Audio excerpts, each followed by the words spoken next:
గురుగారు ఉగాది రోజు ఈ రాత్రిపూట పూజ చేయొచ్చు అంటారా? రాత్రి పూట అనేది ఓన్లీ శివరాత్రికి మాత్రం చెప్పడం జరిగింది. లింగోద్భవ కాలంలో పూజ చేసుకోవడం తప్పితే శివరాత్రికి రాత్రి పూట అనేది ఎక్కడ ఆనవాయితీలో అయితే లేదండి.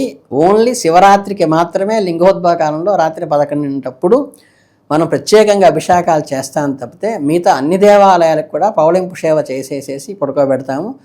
తిరుపతి లాంటి వాటి చోట తప్పని పరిస్థితి అయ్యి జనాల ఫ్లోటింగ్ తట్టుకోవడం కోసం రాత్రి 12 దాకా పెట్టి మళ్ళీ తెల్లారుజాము 2ంటికి లేపుతారు. కానీ మిగతా అన్నింటిలో కూడా పౌళింపు సేవ చేసి మళ్ళీ సుప్రభాతానికి లేపుతాం తప్పితే అర్ధరాత్రులు పూజలు చేయడం అనేది ఎక్కడ లేదు. ఒక శివరాత్రికే ఉంటుంది. ఉగాది రోజు మనకు గనక కోపం వస్తే గురుగారు ఆ ప్రభావం ఆ సంవత్సరం అంతా చూపిస్తుంది అంటారా? అలా ఏమీ లేదండి.